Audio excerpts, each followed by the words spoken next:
Thank you guys for being here. I know it's probably early after last night's State of the Union. We appreciate your commitment and your attendance. We really thought the State of the Union last night was a tremendous speech by the President.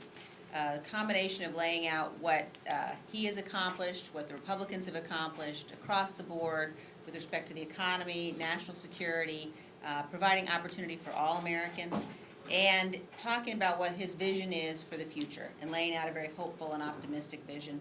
And the guests that he brought really reminded all of us about what is best in America and what is best in all of us. It was a very moving speech. I've been to many states of the Union, as have my colleagues, and this was among the very, very best. It was a really, really special speech. In stark contrast to that, Speaker Pelosi had a tantrum.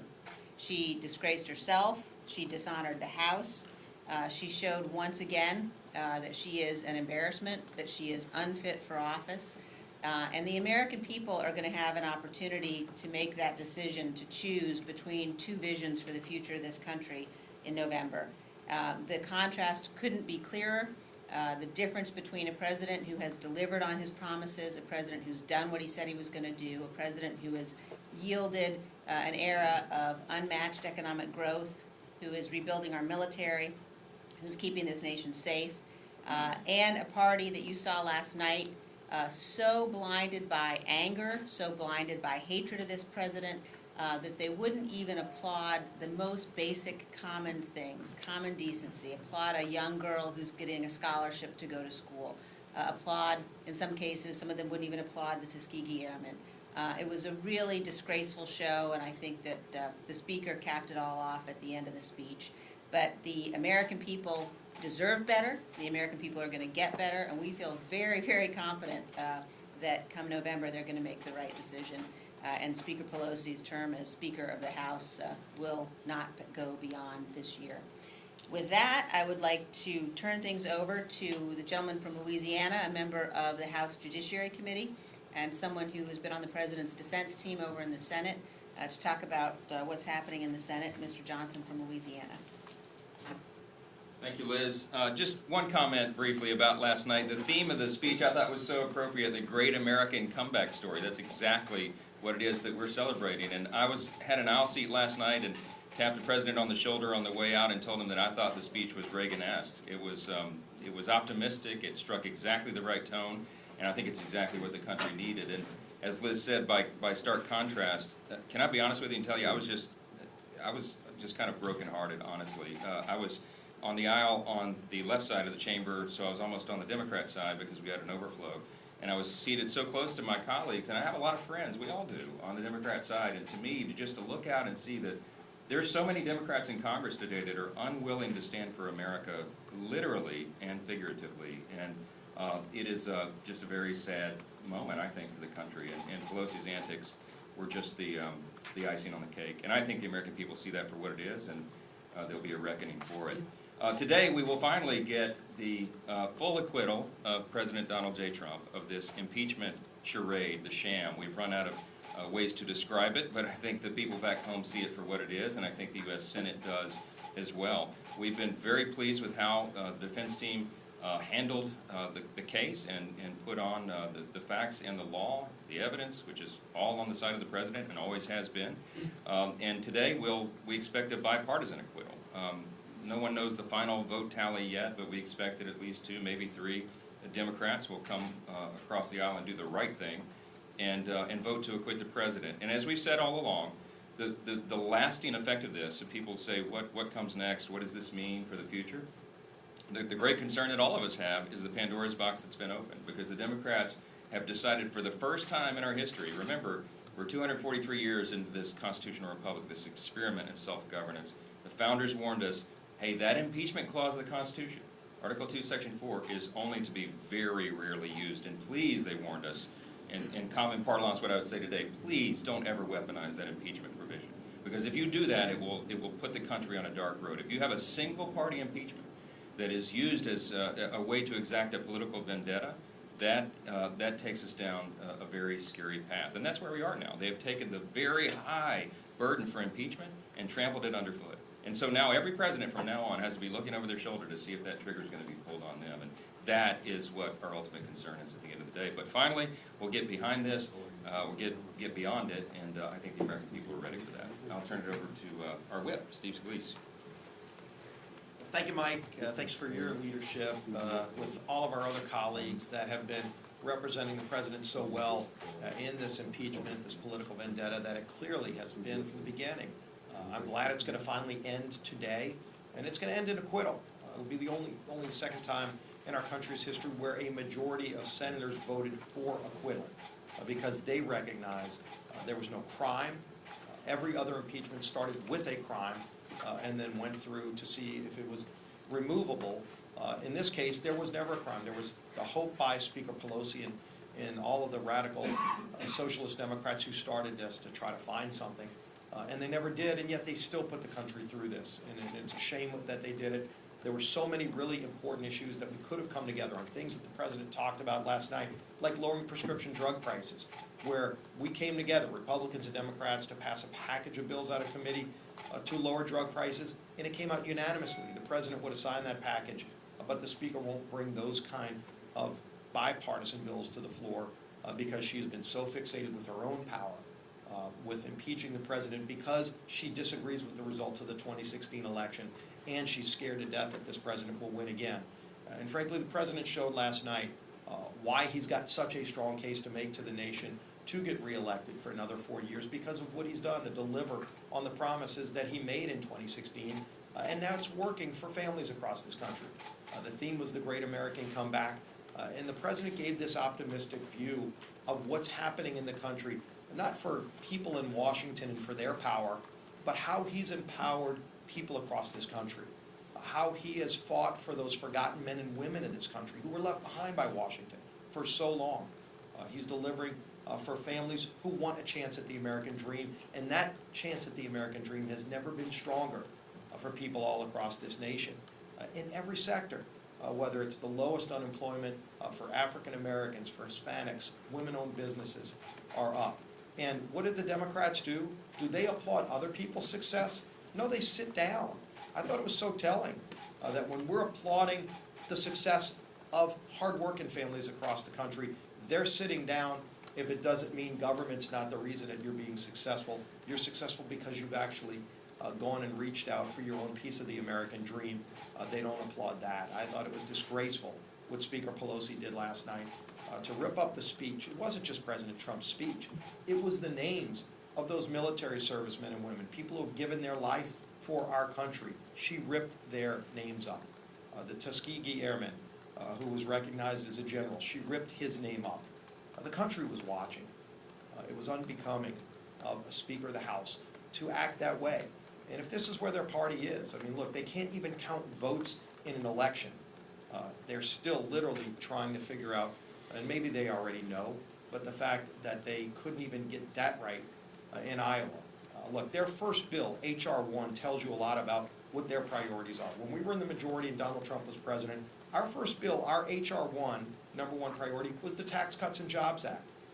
A bill that's still working for families all across the country, the bill that created the greatest economy that President Trump touted. Do you know their H.R. 1 is a bill to federalize elections, to literally do for the country what they did on the Democrat side in Iowa, a party that's so incompetent they can't even create an app to count less than 200,000 votes.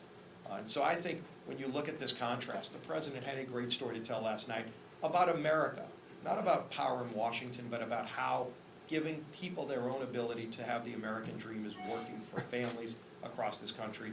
And Speaker Pelosi showed why they are unfit to be in charge. It's why we're going to get the majority back with another 4 years of Donald Trump as our president. And leading our charge is our leader here in the House on the Republican side, Kevin McCarthy. I'd like to introduce him. Thanks, Steve. Good morning. Last night, what we heard was not a Republican or a Democrat speech. It was an American one. And when I sat and listened to it, just as I listened to others before, when there were things I agreed with, I stood. But when I watched the Democrats sit and talk about, the President spoke about what the hopes of America's dreams, but the comeback from this country, It was appalling.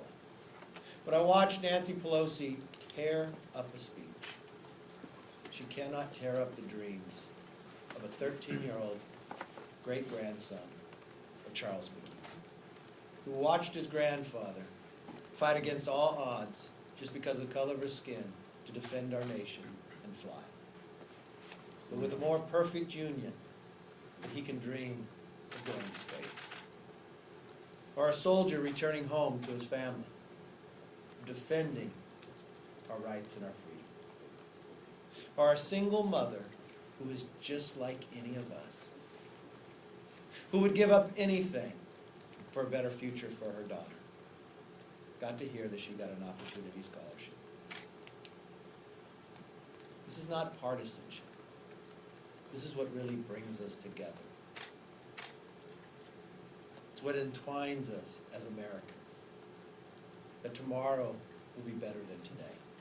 3 years ago, we could not imagine that this economy would be this strong, that America would lead again.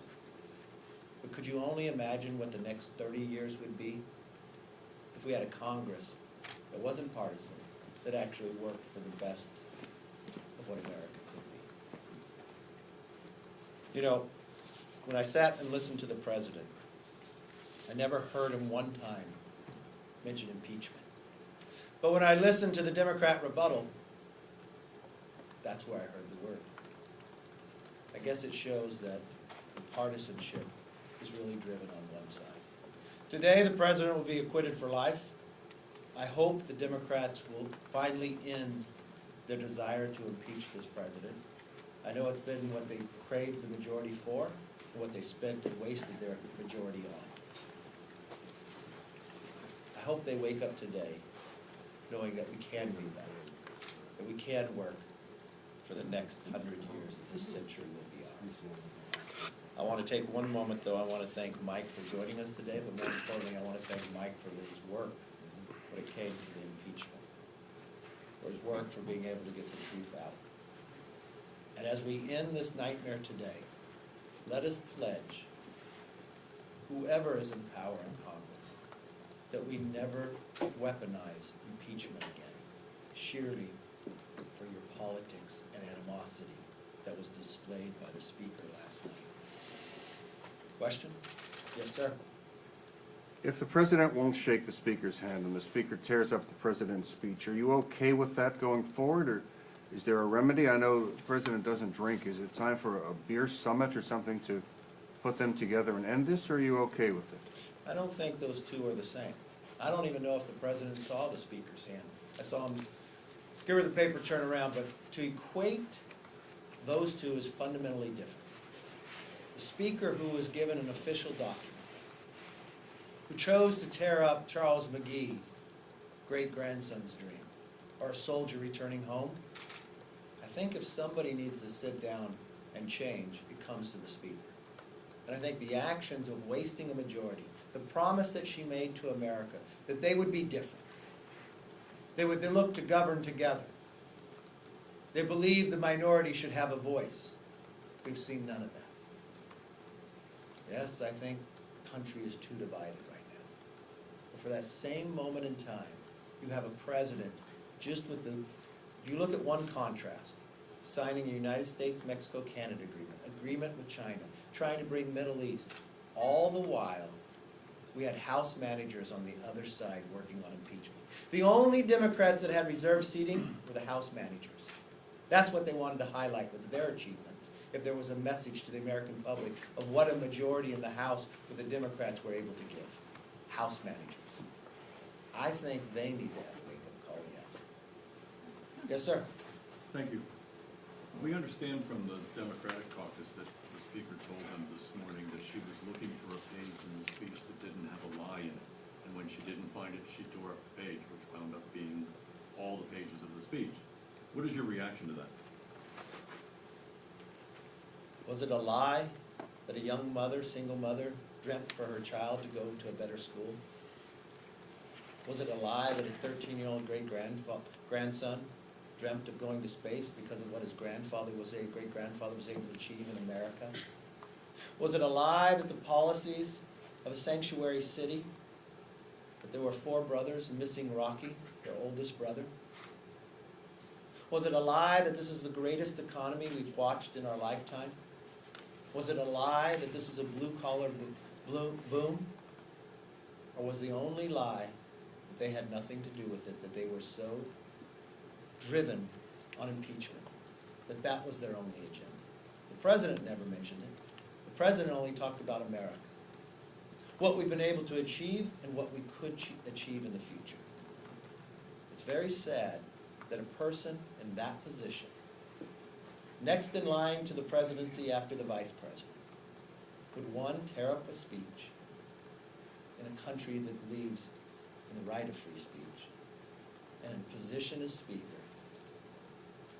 to behave in that manner. I don't know of any other speaker that ever acted that way. Let alone, I don't know any other Congress that has ever moved a pure partisan impeachment that was the thinnest, the fastest, pure politics on every stretch. Last question? So Make it last good year, then. what's that? Make it good, she said last question. Last year, the speaker clapped back at the president, and that got a lot of, press. And Mhm. then October 16th, she wagged her finger at the president, I believe in the cabinet room. And now last night, we have the optics of her tearing up the speech. Where do you think this goes from here now? I mean, we've had 134 days of an impeachment trial. Do you think that there's any possibility that Congress can move forward on legislative business in the next year? Or is this all going to be just campaign mode from the rest of this point on? In Congress, 218 is the power of Congress. That's when you become speaker, that's when you control the rules. There's not one thing that you mentioned about the highlights of Speaker Pelosi that was a legislative achievement. You only mentioned personal actions. That would be a terrible legacy. The only person who can determine that is the person who determined she tore up a speech. The same person who determined we were going to move into impeachment without having a vote of the House.